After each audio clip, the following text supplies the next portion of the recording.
Ja, det er stunden i Herrens hendur. Jeg har bedt meg sikne seg stund for dere. Jeg bedt meg være akkurat midtlån og tale dere til det året, Herre. Jeg bedt meg tale til åtkvart hjärsta og sinne og be om til fri og komme iver kun anstakkan. Og iver akkurat som sitter her. Be om til nærvær og salving og kraft og nøye. Og i Jesu navn. Amen. Jeg tosser her fyrir om Israel, og det er alltid mørlig minne aktuelt, og det har kanskje vært aktuelt siden, hva var det, 8. oktober 23, da jeg Hamas leip på av, og siden har vært strutt og støvet strå i søgjene, og også hvis jeg har fjellmidler og alt møtt seg, og også av oss er kristne pratikumenn som kanskje, ja, åpenbart ikke kjenner så gamla testamentet nå vel. Man må kjenne gamla testamentet, profetiene, og man må koppla det sammen til likla avsnitt i Nya testamentet. Her er det særlig Rom 11 som legger seg tingene ut klart for dere, forhold til middelen Israel og kyrkjene. Og Israel vil kalla her til røkta av vintreie, og vi er kalla vittle viar grøynar. Vi er planta inn i et røkta vintre, og gjauta av fyti og rød og liventræsins. Og at røkta av liventræi er altså Israel. Og Guds ord sier pura grått, at God har ikke kastet bort sitt folk som han fyrir fram kjente. Rom 11 fra 8. Jeg sier ta, hever God kastet bort sitt folk. Han kastet deg bort, altså, med alle, eller så å si, at det God søyte fire, til at øysene er jo en usalitte. Av Abrahams saie, av Benjamins att. Han er en usalitte til tjauen, av Abrahams saie til rauten, til holdt at til Abraham, hos Abraham, Isak, Jakob, og så åtte Jakob 12 sine her med til Benjamin. Og til 12-18 er det. Og Paulus er altså Benjamins att. Han fører sine røter etter holden og etter, og han sier til at God har ikke kastet bort sitt folk. Og så bruker han seg selv som døme.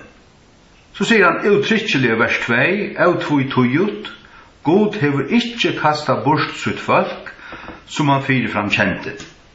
Og så tenker han at døme her, vet at det ikke hva skriften sier om Elias, hvordan han gonger forbund til Guds i møte i Ursel og sier, Herre tar av et ripet tunne profeter og griver nyer tunne i altar, og er i åndsamadler etter og tar søtja mot liv. Men hva sier Guds attersvær vi han? Jeg har gått med selv om 6.000 menn som ikke har bakt knæ for mynden av bale. Så sier han, enn ta så og hese nuverande tog i øysene, er det ta en løvd av kvarjon, en løvd av Israel. Etter nøye utvelingen, det vil si at de som hørte nøyene og Jesus Kristus ut til fullgjørte verset som gikk inn ut her, det var jo et rettelig fitt her. Hvordan er det var samlet vi apostelen og loftstovene i Jerusalem til hva som var? 120. 120 er ikke åndsje, og til sånn at det ikke var i ødel, til at i 4.15 leser vi et om til at han var satt av 500 salen eller mennesken i sen, at han har sånn opprørsen. Så det er ganske vært den store flokkeren, og det er heller ikke vi ødel. Til Jesus ferer rundt om Israel og bygden her, og det var ikke alltid samlet i øynene steg. Nå, det har ganske vært tusendavis av folk som har egentlig vært kristen i Israel, og det har vært menigheter, kyrkjer, dvorst huskyrkjer, her og her, utom alt landet. Det har så vært løvden. Og til det samme ber han vi har sett 6.000 som god er gømt seg. Elia helst var ansamatlan. At alt var det, men det var det ikke. God er gømt seg 6.000. Skjønner ut? Så kommer vi ferdig ned til vers 6. Her han sier, hvert ha. Israel har ikke nått det som han søker etter, men utvelgingen, det vil si alt Israel nådde det ikke, det søkte rettvis av lovene, det nådde ikke fram til det. Men utvelgingen, hva er det som, det er det samme som i vers 2, til nøye utvelgingen. Till det som gingo in I Guds rike och jöknon glädjebåskaperna. Utväljningen hever nått till, och resten var blindair. Tar som ikke tog emot det, tar blinda oss så. Men allikevel hever God ikke vreka alt Israel. Så jeg leser du alle kapitlen, så sørst du til. Vi færer fram til vers 11 til dømes. Jeg sier til, ta.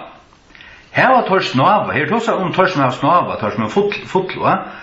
Her var tar snava at tar skulle falla, så han fotlo der, men han tar sier så sånn her, så mener han vidt at falla lukka som med alla, eller vera litt, det var at evigt falla. Nei, det ikke så. Så han sier, God søyte fire, men heldur utjøkken torra fall frelsa kommet til høytningarna. Så tar fotlo jo, det var det tar som herdaust, tar var høytter av enn ta. Men det var Guds planer, det var fyrir at frelsan skulle komme til høytningarna. Og I gjerningen apostlarna 18 her som Paulus prætikar fyrir ein hópi av jødun og tar herda sin hjørstu.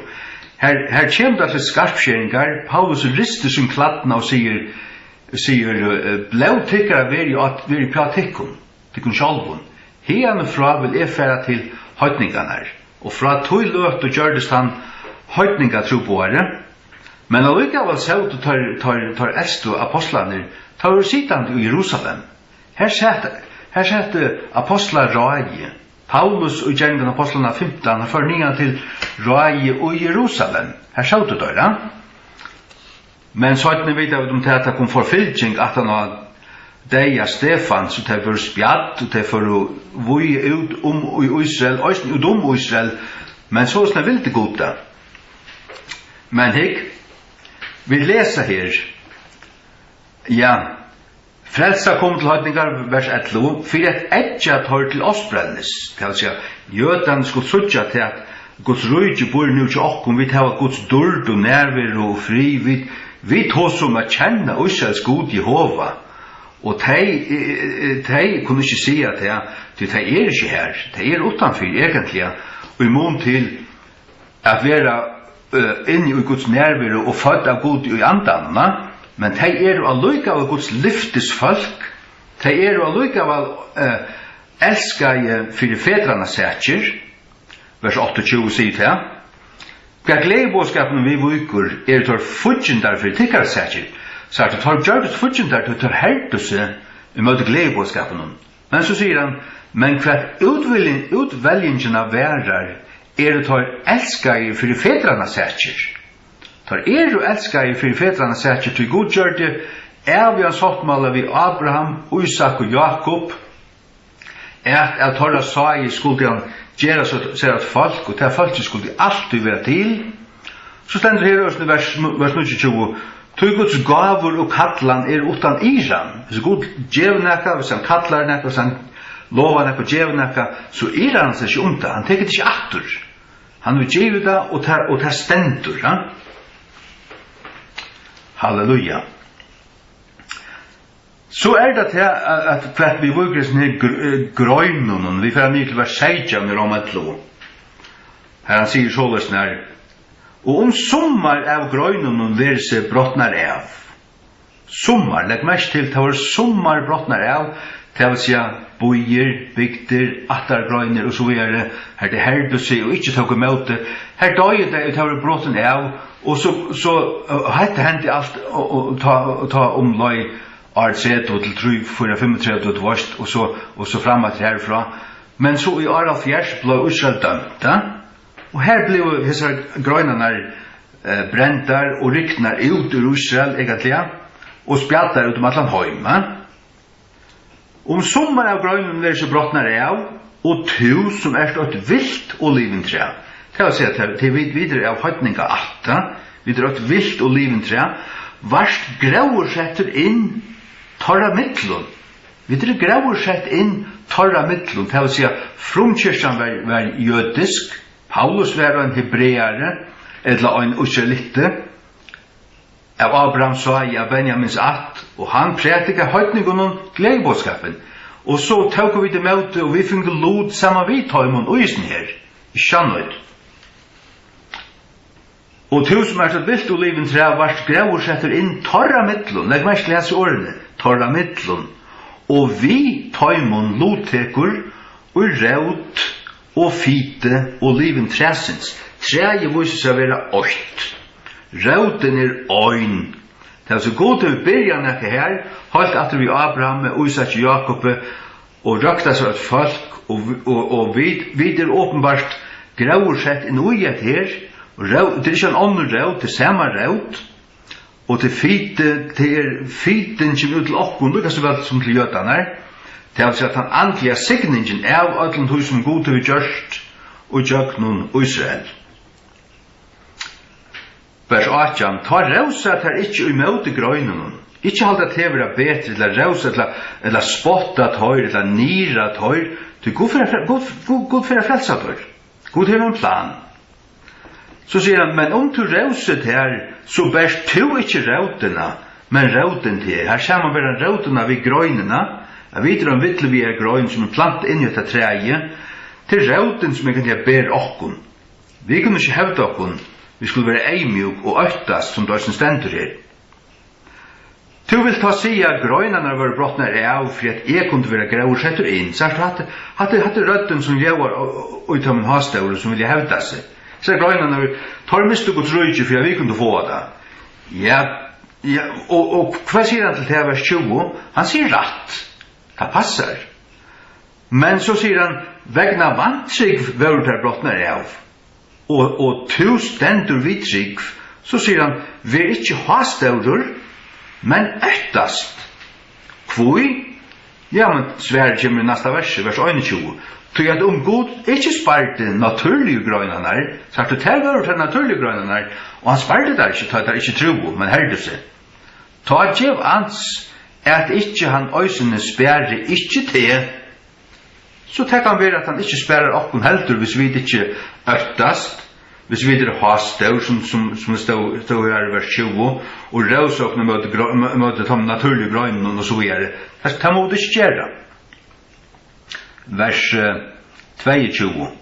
Så ikke du Guds gasko og strengløyga, at tar som fotlo strengløyga, men mødvist her gasko, du halde fram i hans herre gasko, annars vil du øysne høgtur av. Vi må halda fram ui hans herre gasko, ui hans herre nøye, ui trunne, av Guds gau suju, vi er fjalt og Jesus, vi ikke gjøre opprøster med det gode, vi ikke være som kåra og tar datan og tar som ris opp med Moses og så videre, som ble dømt ut i øymersen, skjønner du?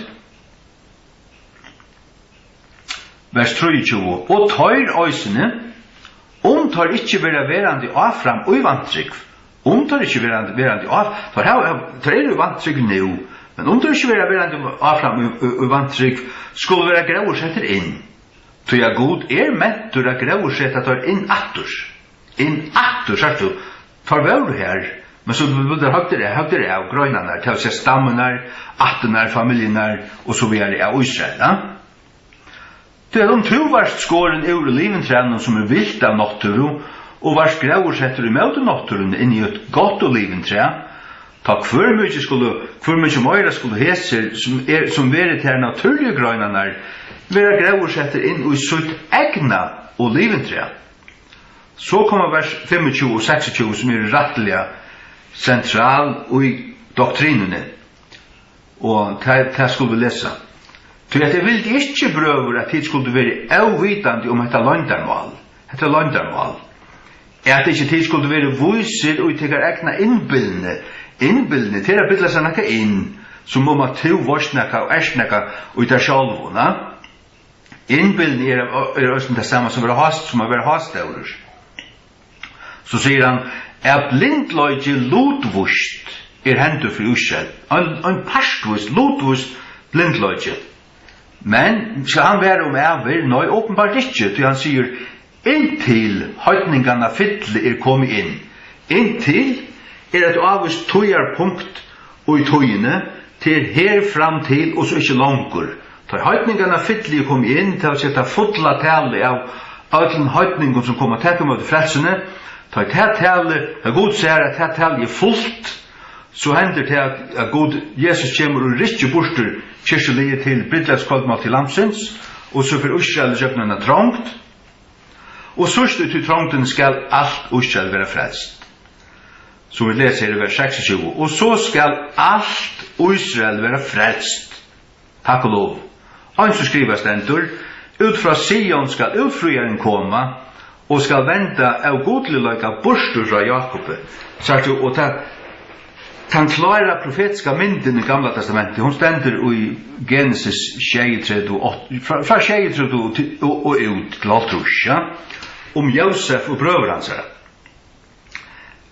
Brøver Josefs tar selja han til Egyptalands, og han vil korde ned i en hål, men så kommer midjanitske kjeppmenn her, tar kjeipan, tar han opp, og han førde til Egyptalands, og han vil korde fengehus her. Men så vil han litt opp, til han tøyer dreimar Faraos, og Farao gjør han til næst haksta mann i landet. Og Farao her en mynd på God feir, her Josef en mynd på Jesus, vi hans høyre hånd, dvorst.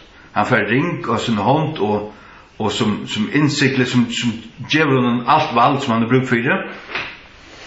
Lukka som Jesus sier, mer finnes alt vald i himmelen å gjøre.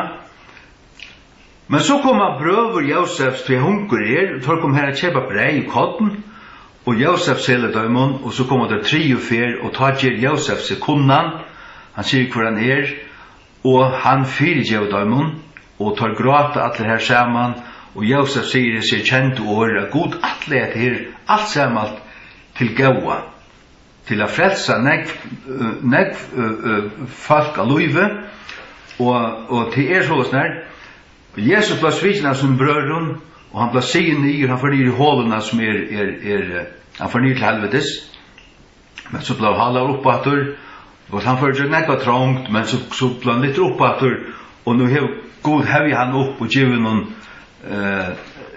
til plasset som han har i årene for heimann fra dørdene. Han gjør han til Herre og Krist, og jødene skulle så suttje han. Zakaria 12 og 13 sier klart, profeterer klart om disse tingene, at jødene, at Jesus skal støya ned av Olivenfjallet, her han var litt opp til Himmels, og i gjerningen av apostlene 8. Han skal komme ned etter her, og så stendte til Zakaria 13:6, at han skulle hitje på han, og så han sa svar i hånden, og han skulle spyrre, hva er det for svar du har i hånden til henne? Og han skal svære at hei som er sardu vi, og i husen og tjamunnen vinen. Og alle attene av Israel skulle gråta over han, stender i Zakaria 12, va? Så kommer det til å hente. Og i trångtene, så kommer først Antikrist at sette seg inn i tempelet til jødene, og jødene kommer halda til at han er Messias, og kommer tilby han, men så sviger han der, og fyrir møte dem, og allar tjaunar kommer ned mot Jerusalem, og jødene må flytja, og 2/3 av Israel kommer til å være drippner, men her er en løvd etter, til han løvden her som skal fjallas ut i en del det her, Asal del, eller hva det var, og som ta skulle suttja Jesus komme nyer, og han skal bjerga dem, og ta skal alt Israel være flest, det som etter det her, god arbeid så det snart, at han hever alltid en løvd. Lett oss fære til Jeremia 4. God sier flere stedene, jeg leste på et møte i byrja.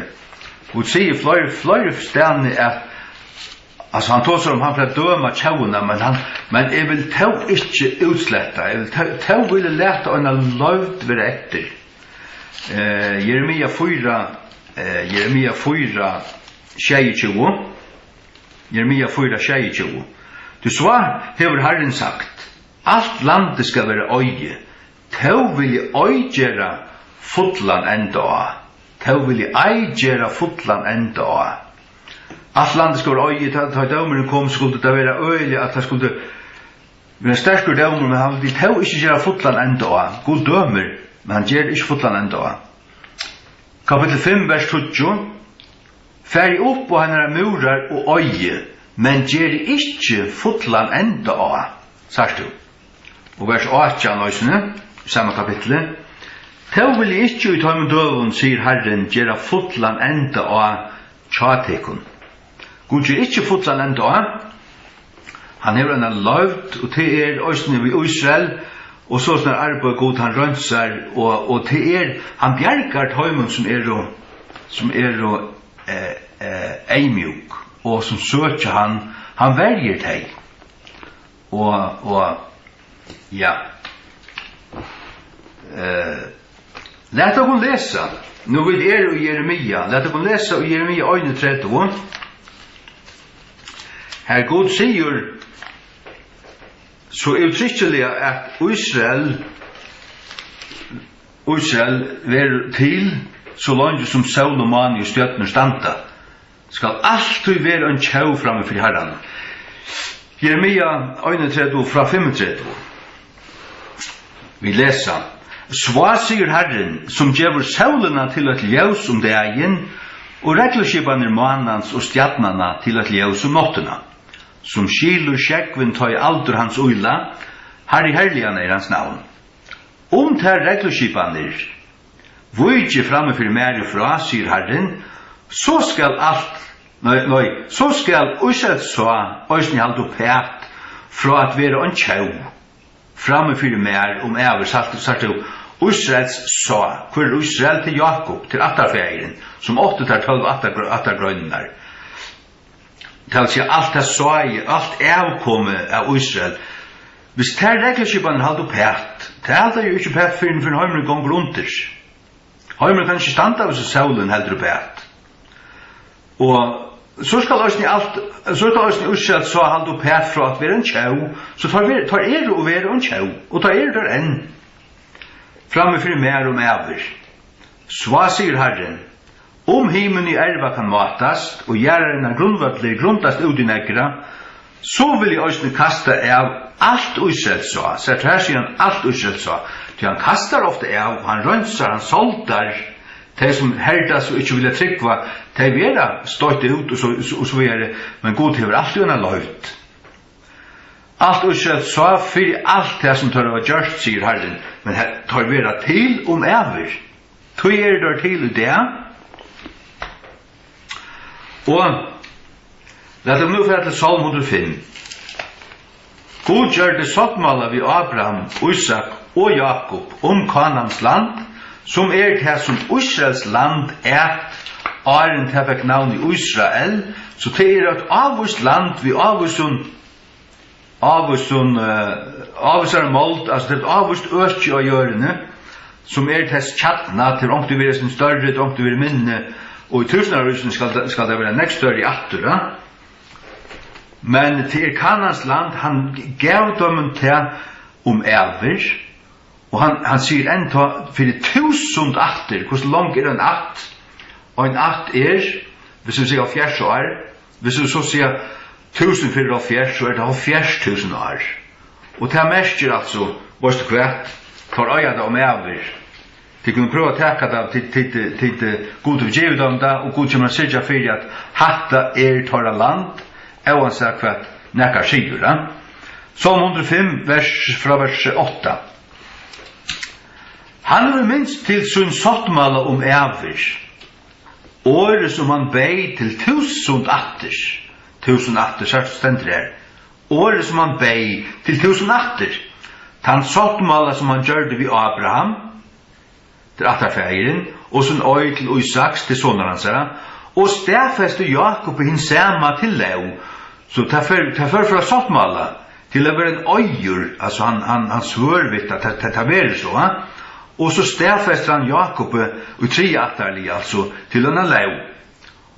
Ikke nok for tog, så sier han, og for i Israel, til tjauene, til evigt værende sottmala, til en evig sottmala, sier han det, ter ville djeva Kanans land, lot arvstikkara.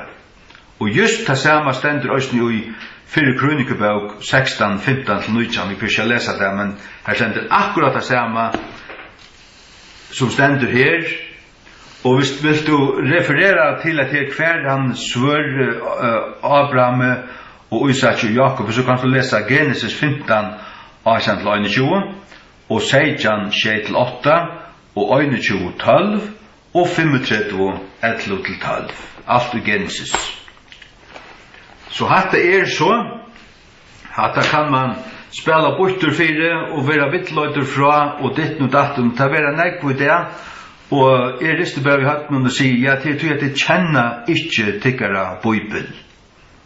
Og det farlige til at det er menn som annars vel skorne for tungobanden, teologer, høgt virter og sånt, men knapplega så det totalt imot Israel og sier til at god til vrek Israel og vid Israel, og ta bytja der bare på akkurat hendinga verst og verst. Her som Jesus sier at Guds rujtje skal være tidsi fratik og givet enn i kjau som ber tess frukter, ja, ta vita vidt. Men det er ikke, men det har vi støy i Rom 11, så vita vi til at det var ikke alt Israel som ble høgt av. Og da han sier her i sommar, Guds rujtje skal være tidsi fratik, hva det tåsar han vi? Han tåsar jo fariserer og slukka bjølkar. Det var jo tidsi fra tøymon. Tøyleskårene av og dømter, men det jo som fyllde Jesus som han metta i og gradde og tess lursta etter honom og satt hos i Anna, soner Davids og alt det her og de 500 som sa han her og de 120 av lovstående de biskårene av det var alt gjøtar det nøy utvelningen til stamman til rauten som vi å planta inn i og minst øyne til Nathanael og Johannes troi, ja? Nathanael og at det er Peter og Andreas for å funne Nathanael og søtte tvist og så tar Jesus her han, så sier han så en verlig litt som han ikke sviker i Nathanael, altså han visste jo ikke om Jesus tar seg til hver han var fra tvist Bethlehem og der og ja, men kan ikke godt være å komme herfra tvist kom så ut, sier det så. Men så taler Jesus ved han, og bøyna ved han, sier han, Herre, du konger Israels. Du Guds Messias, så ja. Og han kommer til trygg. Og Jesus heter en veldig Israelitter som han ikke sviker i, til det hjertaleie, som nøy i utvelningen, og som den sanna rauten, som den sanna Israel. Vi kunne fære til Galataren 6:16 til dømes her som isolera ein isolera utsøkning stendur men han som kjenner sånne bøybel som høylt og som hever rattar briller oppi og som kjenner alle bøybelene han vil ikke tilkjenne fætene av sånne her så at det stendur her Galataren 6:16 og så mange som ganger etter disse regler fri over jo atøymon og miskun og iver Israel Guds ja, hva Israel Guds? Det ikke også njøtene her? Det ikke også njøtene? Hva det han som skriver det her? Det en jøte altså en frelster jøte i Kristi men Israel Guds bæge frelster jøter og frelster høytningar sørst du god til døms hvis vi færa til Johannes 8 Johannes 8 12 Johannes 8 12 va? Edda fra 11 og 723 Johannes 8 11 han kom til sunnar egnu og han sier egnu tåg ikke møt i honom det vil si ganske av fløyretal den større parter tåg ikke møt i honom men han kom til sunnar egnu og her kom han fyrst og han sendte sunnar egnu ut av prætik og han sier fær til bygdene av Israel og fær ikke til nekkar æra bygder du veist da så det var først og fremst til Israel men så mange som tåg møt i honom tøymon gav han måtte av være sine Guds enda tøymon uttrykk var navn hans her som var fødder ikke av blau eller av vilja kjøtsins eller av vilja mans men av gode og Rom 8:16 kjenner vi Rom 8:16 kjenner vi Og så i 205. Til at det skammes ikke ved gledebåskap Krists, til at han Guds kraft til frelse og for kvant han som tror, for jøda fyrst og østene for grikka.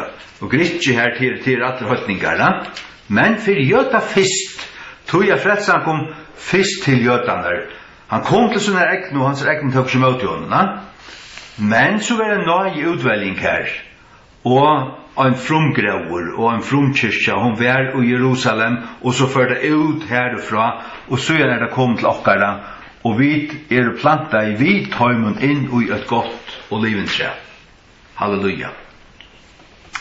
La meg lykka også om hva vi skulle teka nå, vi akkurat som kom til at vea med hva skulle vi hitje på. Hva skulle vi hitje på? Jeg hadde vi teka lykka som hitje på profetier om her som Gud sier at Israel skulle være spjatt. Sagt du, Israel var utleggt i Egyptalandet i 430 år, ja? Og så var det utleggt i Babylon i 70 år. Og det var bare et avvist sted, og så et avvist sted, men til profetier i gamle testamentet her, Gud sier han speder ut litt endamarsk, ut alle hjørne. Og så atter andre profetier om det han vil samle der atter. Hikk, Ezekiel 22. Ezekiel 22, vers 14 og 15. Ezekiel 22, 14 og 15. Det er 2006. Kan du hjärsta halda ut, eller kunne tunnar hendur være sterskare i tøymen døvun, som jeg tætje mer av ter? Herren har talat til, og vil gjera til, og jeg vil spea til mittlun hinnar høytnu i fløyrtal, og drøyva til i Londone i fløyrtal, og vil opptæra tunna grafskiten seme urtær, thy filthiness. Opptæra tunna grafskiten seme urtær, han vil rønsa der her, få der geng oise sjolvar, og engra sånne sint, og virkjenna, og vende atter til herran dårst. Israel en særlig hatt òsne ekta kona Jehova, medan kyrkjan bror Krist, så en av som monera, som hold, men jøder sånn, de kunne òsne være limer i bror Krist, og ta jøder som frelster, så limer i bror Krist. Halleluja. Hikk, Hosea 3, 4-5. Hosea 3, 4-5 til så jo 1070. Så i 1070. Til at Israels bøten skulle være i mengar deir utan kong, og utan prins, og utan slateroffer, og utan mynd, og utan efoto, og utan terafin. Så igjen skulle Israels bøten vende atter, og søkja Herren sin god, og David sin kong, og skulle øttast Herren, og hans ragøsko nær, og i 17 døven, til å si framøk endanen. Men det skulle langt være utan kong, utan prins, utan slateroffer, til å si utan tempel, utan mynd, utan efoto, til å si utan høvesprest. Så igjen skulle Israels bøten vende atter. Hatt var profeti. Kjenner det ikke her, og bare. Jeg hadde ikke lyst til Bibelen.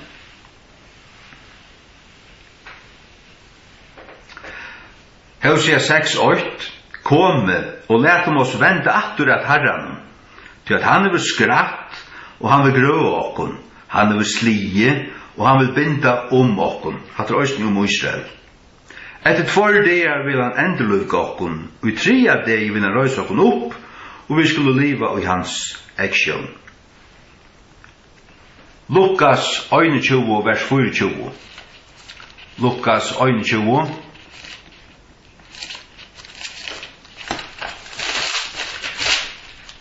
Vers 24.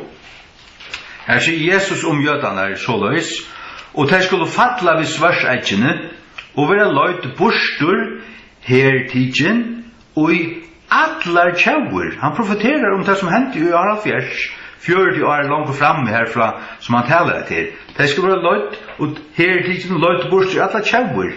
Och Jerusalem ska trakkas ner av höjtningen intill höjtningar tojer vara uppfylltar. Det vill säga att höjtningen skulle gänga här trakka allt ner, men inte alls tog. Intill märker att ena för att komma vänd i. Och 1908 tror jag vunnit av Jerusalem attor. Och fyra sötning på att det bygga tempel attor här på. Och om det här templet kommer bygga vid Salomons tempel, eller om det är ett mittelenting, det här råkning ganska vi.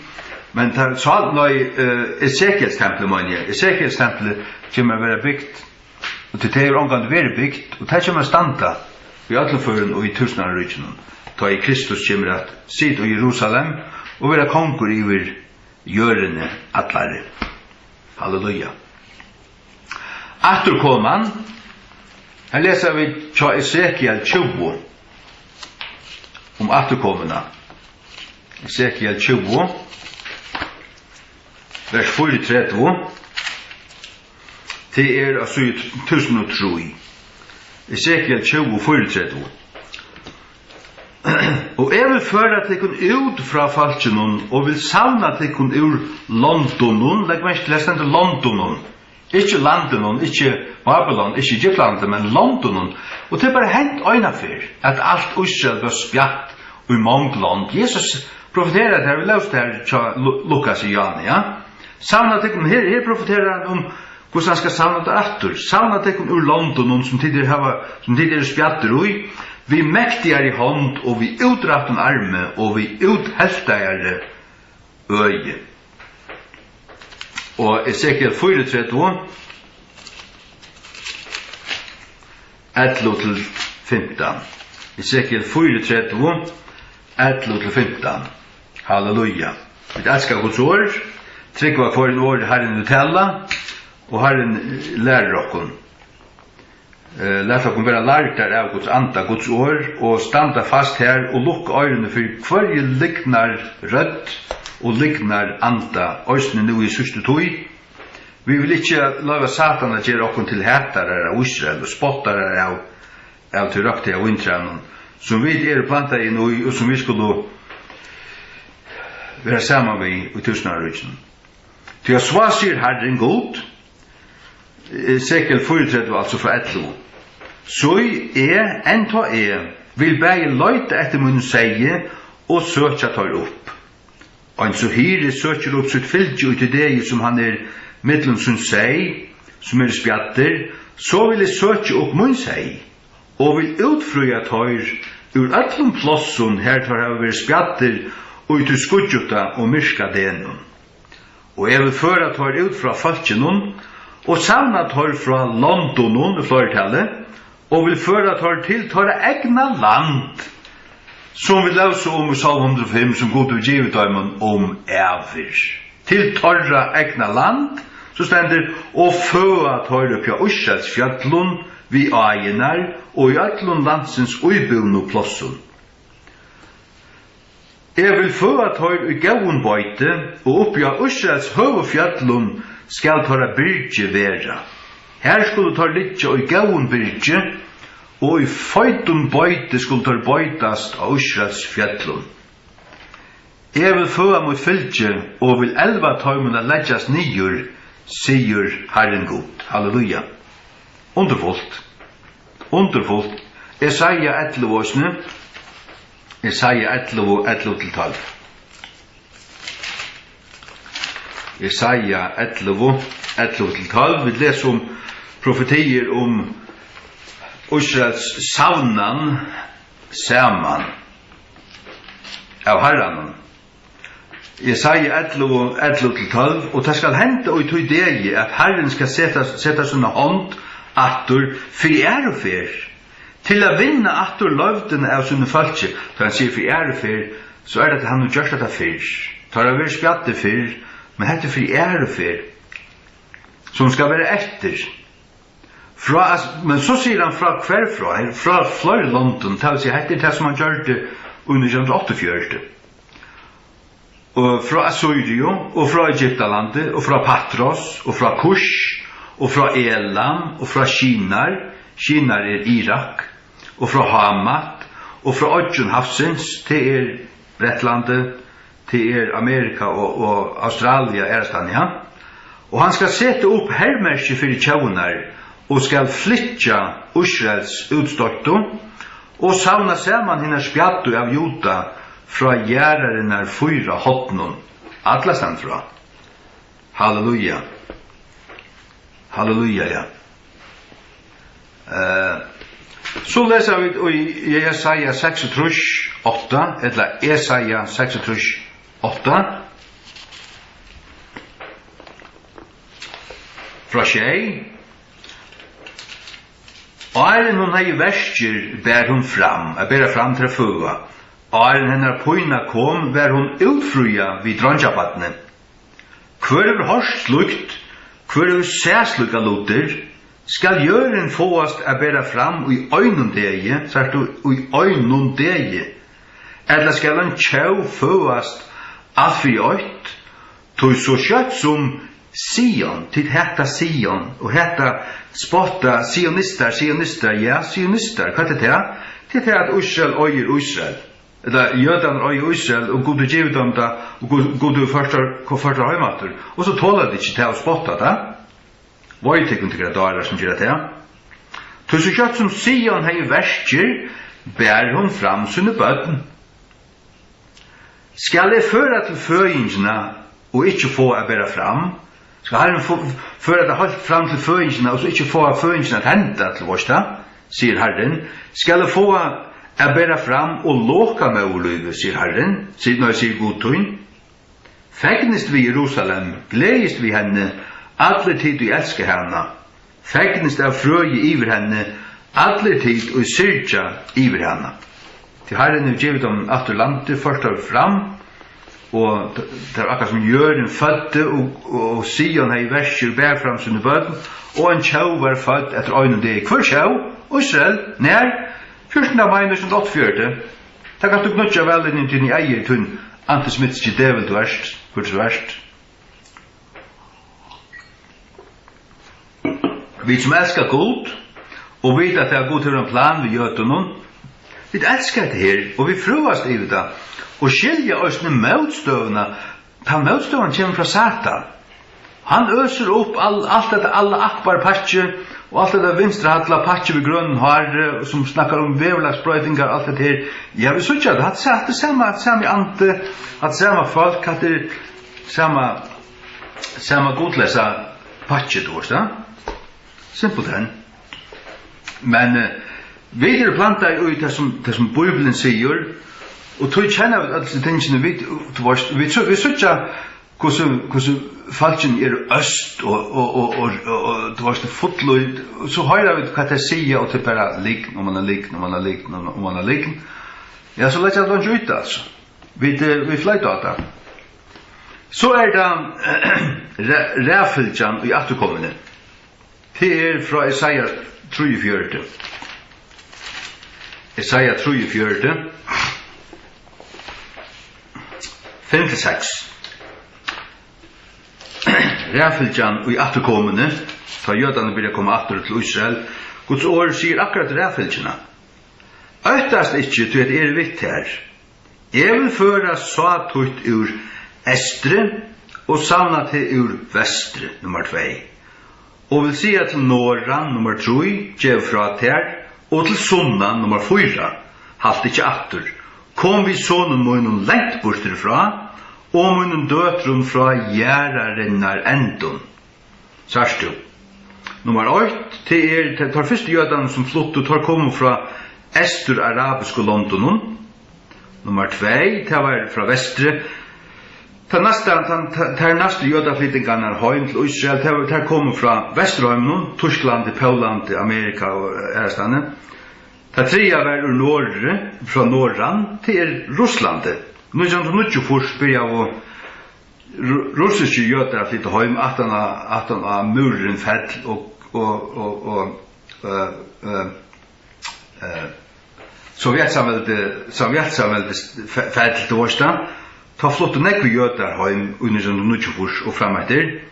Och så sunnan till ur Etiopia särskilt. Här är då fullt av jötum som har bo här det var sista 2000 år eller nu alter som söker oss simpelthen afrikansk ut tar blandar som vi falske men tar känna sig som jötar tar vita att vi är jötar och det är alltså ett samfälle alltså en folkabalkur och de flyta hem till att de känner det det är akkurat som god hala dig god drev dig hemma halleluja ja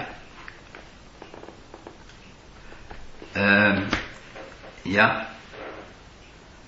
och så är det Ezekiel 36 att tar gamla bojen skulle byggas attor och Gud ville stöva settle alltså stöva ta sig stäsätta placera stöva jötarna attor och såna gamla stö de gamla bojen alltså vi öron skulle ändå byggas Ezekiel 36:11 och även markfald och pjatikon man och djur och pjautfjallen alltså och det skulle fjälkas och bära frukt och jag vill stöva tikkun efter tikkara gamla stövun och vill göra bättre vid tikkun än vid tikkara byrjaner och det skulle vita att är Herren och vers 24 det jag vill tacka tikkun bostur ur tömmen höjtno och savna tikkun ur London, allum London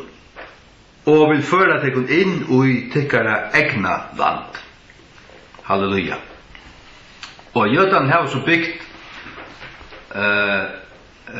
tar gamla bojenar och jag har hört från Israel att det är långt nu kommer dialektmoner och nu tar komma hem tar tals av russiskt och jiddisch och tokst och engst och dottisch hebraiskt men så var malfröingar som ändå lukka och för att lära folk hebraiskt attor och testentur tja Sefania 3:8-10 att Gud ville geva dem attor ett skurst tungomal det är att han ville ändå lukka hebraiskt det är skurda tungomalet och tar tås hebraiskt det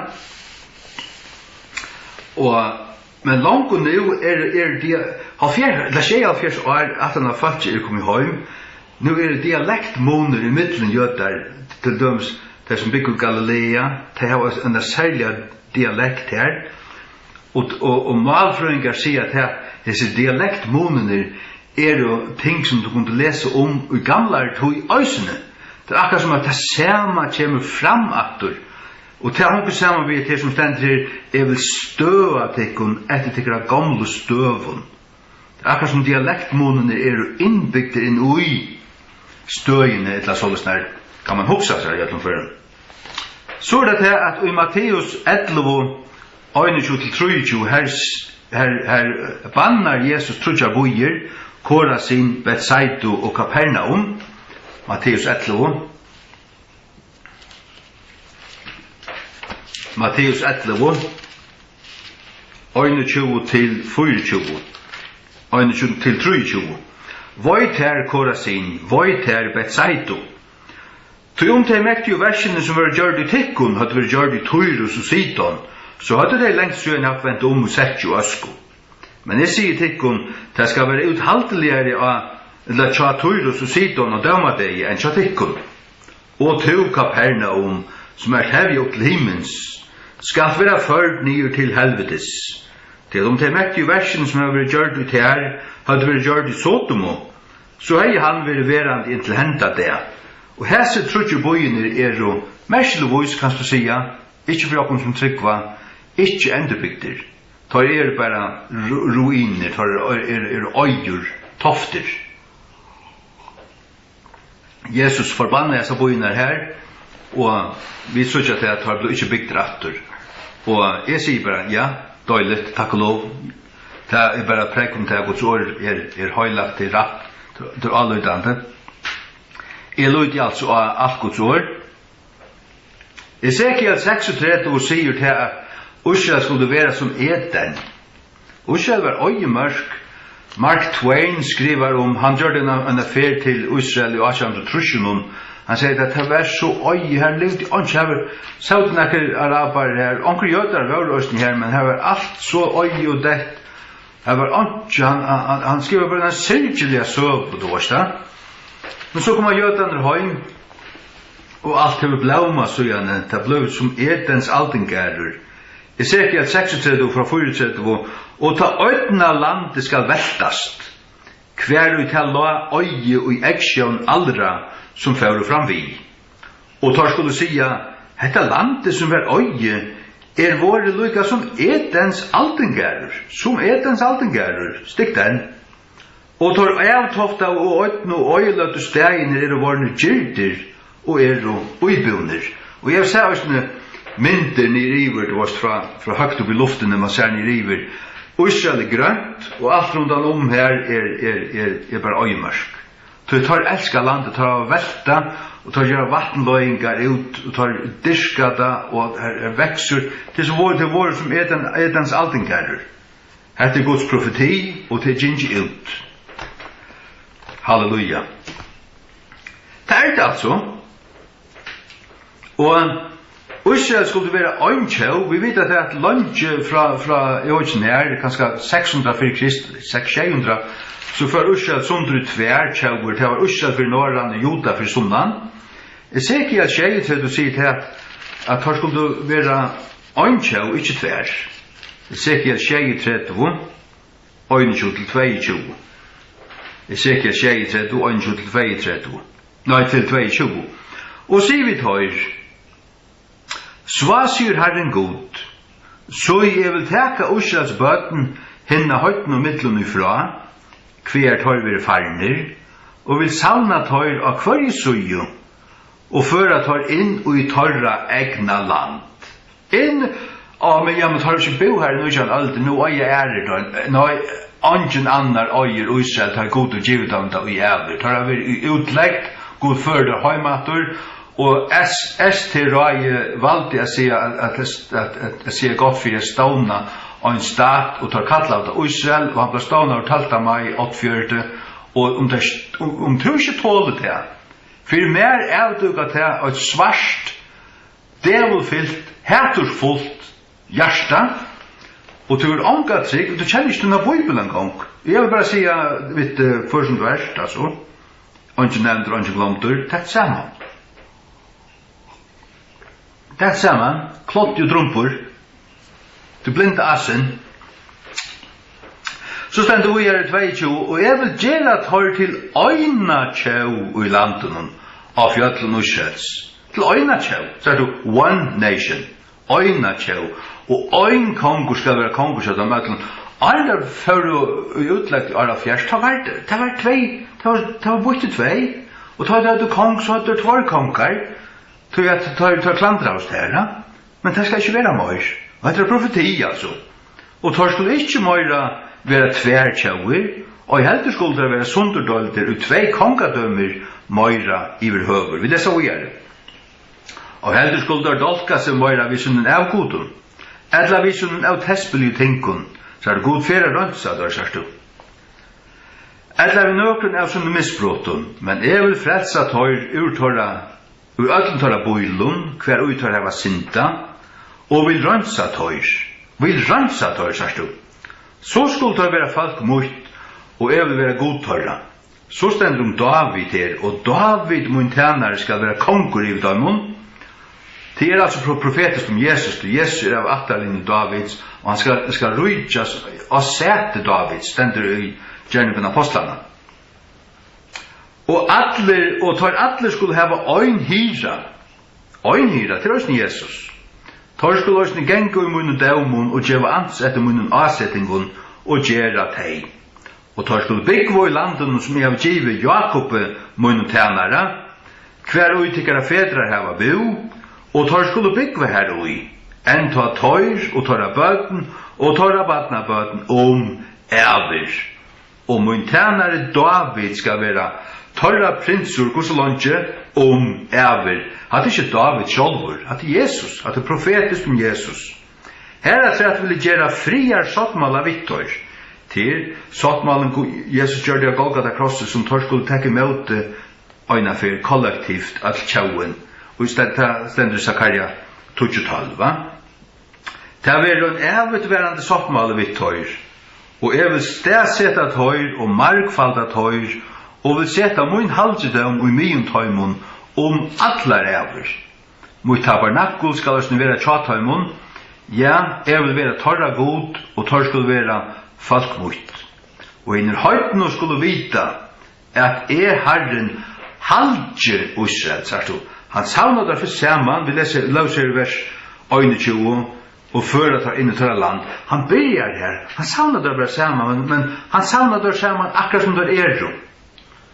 Og til oss sjåan det undergjøter, det finnes ordentlig undergjøter, altså tar det bare folk. Men god du gjør han sattmalla Victor, og dette mest alt det som god gjør Israel, til lyser negmøyre hvordan trofastur han og hvordan gauur han Og Israel ikke endelig bedre enn tjauer, men god fer at bjerga dømmen. Og som det stender her i vers 28, han halgar høyr, halger Israel. Tøymon halger dømmen være i myen tøymon atlar ræver. Så er det i sin samme kapitlen videre i Zakaria, eller Ezekiel 23, her stender til deg og bøynene, til egentlig Israel at han annan veraldarbeid, sagt du, Ezekiel 23, og fikk meg å fære fram vid tøymen rundt og så ut av å sera mong ut i åpne delen, og så ut av å sera tur, altså bøynene.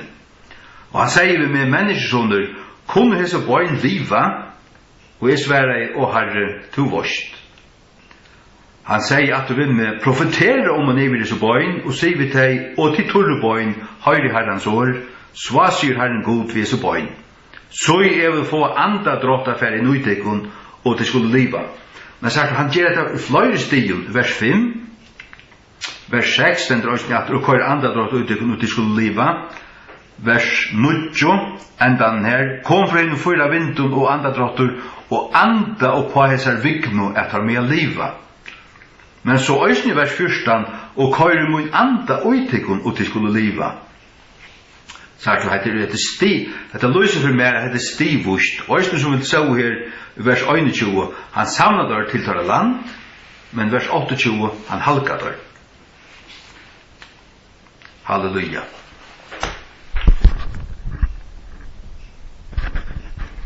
Ja.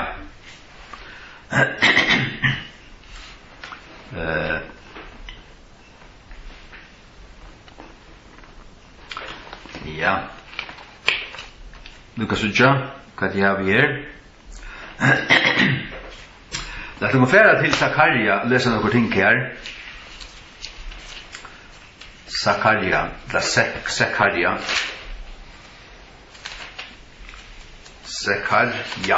J-A-H i enda noen. Ja, men det et navn som god til ja. J-A-H. Stendur som 8 trus. Så det Guds navn. Så får man ikke ha i vekk, som Dahl og Victor har gjort. J-A til ikke. Men J-A-H, det Guds navn. Hvor tåler det ikke Guds navn? Ja, men vi skriver ikke J-A-H. Vi har ikke H under føreskålen. Det ikke føreskålen. Det Bibelen. Vi altså i Zakaria, la Zakaria. Låt oss lese kapitel 12, vers 9. Og det skal hende ut i det at jeg vil søke at øya allar ter tjauer og koma i møte Jerusalem. Så hatt antikrist rydje som skal være og sørste tog. Jeg skriver utan vi så inne her ST, det kan være at ST brøydes, men det det samme til allar hamsins tjauer som antisemitiske, som bergast møte, og som heldur tåla Hamas og Islam og allan lort, men som heter Israel. Og det var men halda vi at ja alt godt bjør som nær fashion inn og gjør dem mosker og verja teg, men stender en kristen ut i prædikar så skal han fangsel og så det som går for i Bretland. Men standa 200 muslimer og råpa deia i falski og Allah Akbar, så noen som må ta verjast av halvtruspolitisten. Det det som kom fyrir seg. Vers 20. Og jeg vil hetla iver hus Davids og iver Jerusalems uibyggvar, Noar og ombøninga andan, og tar skulle lyte at mer, they shall look unto me, som tar av gata, whom they have pierced, stundje jöknum, og tar skulle harma han, they shall grieve him, eins og ein harmar iver hans øynasta son, til Guds øyngjitten sonur, og skulle være i borskne iver han, eins og ein som i borskne iver hans fyrsta fødda. At jødane tar det byrja suttja og skilja at Jesus tar Messias. Halleluja. Kapitel 13, vers 8. Og i tog det skal være en kjelda åpna for Davids huset og for Jerusalems uibyggun for synd og for euransk. Her åpnas en kjelda akkurat for tøymon. Det er ikke nødt kjelda. Hvor kjelda det som vaskar bort synd og euransk til Jesu blod. Hvor åpnas den her? Hvor den åpnas for tøymon til tøy få sin egen oppletten og her suttja der, her gengar der inn kollektivt og alt tjauen som vi lauser her i Rom 11, 25, 26 og så skal alt Israel være frelst. Paulus sier ikke at her ikke bare ut tømmar luft, han kjente Guds ord og det er det som vi leser her og det er det som tid som er nok alt dette her burde vita og det burde skamma det kunne jeg for jeg ikke en gang kjenner det her og standa heldur Satans megin og halda vi ST og alle akbarpatsen. Alle akbarpatsen. Gjemma kraft. Men vi leser oss her i Zakaria 12, vers 11. Og i tog det skal være Mikkel Harman i Jerusalem. Lykka som Harman til kapitel 12, vers 11. Lykka som Harman hatat Rimmons og Megiddons dævle, og landet skal harma, hver familie for seg, familie Davids hus for seg, og tar kone for seg, familie Natans hus for seg, og tar kone for seg, familie Levis hus for seg, og tar kone for seg, familie Shimeis hus for seg, og tar kone for seg. Alle familier som etter, tar du etter, det her nekva du tunt, faktisk tortringar, hette løyden at han har trångtena. Hver familie for seg og tar kone, hva herma der om? Ja, det stender i framhaldet av som vi løser i Janne, at Gud skal hettle i tar Noar og ombøninga andan, tar skulle løyde at hon som er av gata. Og det stender også i bøynta her i vers 20, og skulle være i borskni iver han, til å si in bitterness, til å si hjertasorg, gråta, og tog stender det vi her at alla attnar skulle gråta. Hetta er kollektiva omvending Israels som etter Ta vi kommer ned at vi Jesus i attana brylleskål mot landsens kommer vi ned altså i Israel. Hoksa det til som heter Israel. Det skulle lenda vi okkon i Israel. Og det kommer være i brylleskål vi jødan om Jesus som alle helst er krevt av nøs. Og myrkt brunt purletar, han ser ut som en jøte, til som heter jøter, skam det kunne jeg til drupar. Ja. Her, Zakaria 13:6 òsne, og ein skal sia vi han, kvann han? Jesus, her er han kommen. Så at det hanker alt saman, så om andre ting i middelen her, så knyter man at det er alt saman. Man skiljer dette. Hva er det så svaren i hånden tøyne? Her skal han ha oppenbæra seg, her skulle det suttja han. Ta skal han sværa, de som var sardur vi, og i husen tja munnen vinen. Halleluja. Så er det at fra vers 6, lett meg lese det bare, gjør han ikke, vakna og svør i møte munnen hyra, og i møte mannen som fela i munn, sier herre herligana. Slå hyran, og hyran skulle være spjatt. Nå er seinen skulle være spjatter. Dette er fra 8 til år 33. Ta Jesus ble krossfester, og alle seinen spjattos, tar rundt og alle. Og jeg vil vende munn i hånd i hinna smavo. Og det skal bare også, men så 2000 år langt fram, 8 fram til trångtartøyna, vers 8. Og det skal bare også, at i öllum landunum, sier Herren, skulle 2 partar ut hui vera skornir av og dodja. Men en 3 skal være etterlaten her ui. 2 tredjedelar skulle dodja, altså. Og jeg vil føre 3 parten kjøkken elden, og vil etla tøyr, og så silver vil etla, og vil røyna tøyr, og så gud vil røynt. Tøyr skulle kalla og navn mot, og jeg vil høyra tøyr. Jeg vil sia, det folk mot, og tøyr skulle sia, Herren god moin. Jeg skal alt Israel være omvendt atter til Israels god. Ikke bare til Jehova, men verilig og jøkken sånn hans er Jesus Krist. Til han der skulle suttja. Så kommer der atler jøkken Jesu blau, vers 8 her, og der skulle vende kapitel 12, vers 20, og grata og alt det her, og suttja hans er svar, til seg til suttja andre til anlids. Kapitel 14 sier sånn her, så i herrens dag og kjemur, og til herfanger skal være skifter i myen der, til jeg vil savne atler tjauver, her at du skriver ST så inn av, og med Jerusalem til Bardea, og staveren skal være tidsen, og husen i herjeie, og kvinnerne nøyteknar, har altså araparapatjen, et la muslimske drumpaner. Og helten av stegen skal være til fengarskap, tar nøyteka, og skjer av holds og alt det der, allakbar. Og helten av stegen skal være til fengarskap, og hitt etterværende av fatsjonen skal øyvera skåri av fra stegen. Ta skal Herren færa fram, og bergast i møte tøym tjaunen, som tøy han bardist av bardi av degen, og hans føtter skulle standa ut i det og olivenfjallen, her lenter han. Lukas som han fører opp fra olivenfjallen og gjerningen av apostlene 8, England sa at hvor standa det stærre opp hos en samme Jesus, som tidsen fra dere til himmel skal komme atter av samme åt, til at han kommer atter samme sted, av olivenfjallet, som er framme for Jerusalem estanfyrir. Og olivenfjallet skal klona i mye tess i møte estre og i møte vestre. Og her skal være sera mykje daler, og helten av fjallene skal flyte i møte norre, og helten av tog i møte sore. Og de skulle flutja til fjalladalen, til fjalladalen skal røkka til Asal. Ja, de skulle flutja, lykka som de fluttu fra framman Gjersaltanen, og døven Ussia kongs av Juda, og Herren min god skal koma, og atler hinner høyla og vitt her. Herren min god her, Jesus. Ta her kommer han atter. Til egentlig, det samme som stender her vers 4, han sa føtter som stande av livhjalten. Her kommer han. Og atler hinner høyla og vitt her, all the saints with thee, the saints. Ikke the holy ones, ikke the watchers eller noe annet, men the saints til vit. Så dette kan så i stedet at vi oppenberingen av 1914 tar i øynskjum rujant av kviten heste, han sier navnkallast Guds ord, han er svør, han tog, og fyrir Tessalonikerbrevet tøyner han også antikristi i bjarsløkene som kom.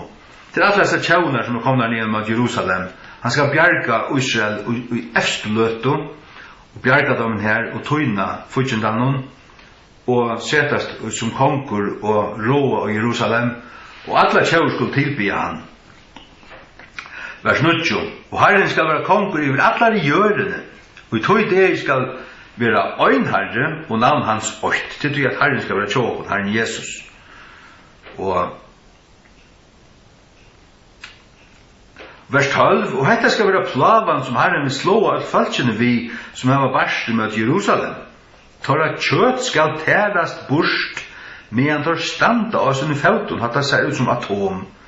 Det her sånn jeg går hit, det folk smelta bare med det standa.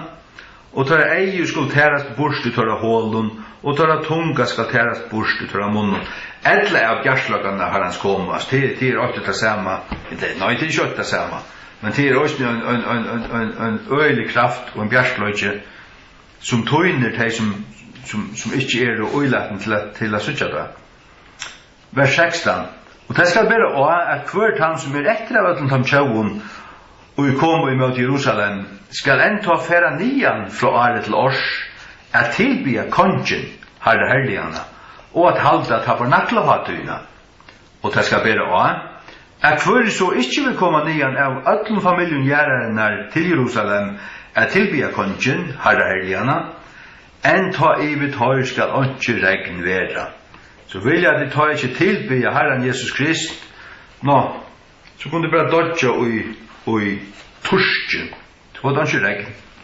Onkur tjau i Afrika, eller onkur trokst land, vi er en høytnum konge, vi vil ikke tilbjørn den her som sitter i tempelen i Jerusalem. Nå, så var det ikke regn. Og så, så dør alt til dem til. Vers 18, og om Egyptans familie fer ikke nian, og kom ikke, så må ikke regne heva. Ta skal her være plavan som Herren vil slå til høytene vi, som ikke kommer nian at halda tabernakelhøytene. Halleluja. Takk og lov. Underfullt og spennende. Døyligt. Så ikke alt det her. Uskjelt var født etter øyne deg. God profeterer at det skulle være spjatter utom alle hjørna. Jesus profeterer det øyne i Lukas 21:24. Det skulle være spjatter utom alle hjørna. Men så er det profeterer om det skulle komme atter. At Sion skulle føres under bøten, og at land skulle føres etter øyne deg. Jesaja 6:3 og Israel skulle atter bli som Eden, og de skulle få atter sånne gamle bøyer, men tror ikke bøyer skulle ikke bygges atter, de har ikke bygget atter, og landet skulle fære fra øyemørk til å blauma, det skulle være som Edens land, der det blive. Og nå har det vært her i 76 år, og da høytningene fytlige kom inn, så skal alt Israel være frelst, til å ta for Guds fokus fra kyrkjene til Israel atter, og Israel skal alt være frelst etter øyne deg, og på Guds år altså, hvis du tror ikke på øyne, så har vi 2 år å se litt vend om, og her er det vil jeg si tunn klodde. Vi takker for stunden av Jesu navn. Herre, jeg ber om at hver som er hårst og lyse og fyllt vi og hårst til år, må takke til tilsyn, og standa rødt om egen, men søtja fra tunn kjønnerhottene, alt det her, og søtja til større bøylete, til større myndene, gett og gjerst, og tunn plan, og søtja også hver vi er stødd, det er så spennende nå, hva for det hender nå, alt det her. Og elsker Israel og bea for dem, og lykka som Paulus, han er tenkt og sorg som hjärsta i Israel, sånne brøver etter kjøtene.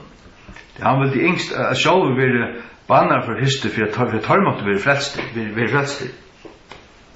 Og til sier vi skulle be om fri Jerusalems og særlig tar som inda dust de her av, og tar gjerra vid, selv om jeg kan være her, så kom jeg være her. Og jeg lær ikke tror jeg geng her og mella med en tuskjert her, men til sider her, ta vil jeg gjerne komme her, ikke bare øyne from Ari, men så ofte som kan faktisk. Kom kjøtt, Herre Jesus, vi bor etter der, og jeg sier kvønte, Herre, kom, la det være kjøtt. Kom nu, dra litt som høyr, men kom og tekka kun høy. Og Jesu navn, sikna kun anstakkan som lusta, og styrkt ut folk vidt en åre, at halda ut, og ikke bare skal møte gode, men i ødlufren halda vi, og tala denne søk, og verja det som du har sagt og lært, verja til røtte doktrinene, standa vi til, så at vi er røtte med en tunn gautokka. Det vil si, som det stod her i Rom 11, hvis vi er hastaur og sjálv en bilsk og rausaken møte dem, så kunne vi også sjálv være høgt av, det som det var høgt av. Så til en alvorlig avværing. Men be om at om ærlig folk er blind, så be dem å smyrje egna salvo at det er eio, og gjør dem at suttja. Sikkert øynene som lustar, at de må veksa og genga fram og kunnløyga, ikke bare kunnløyga, men kærløyga til ditt år og til sannløyga, og Jesu navn. Amen.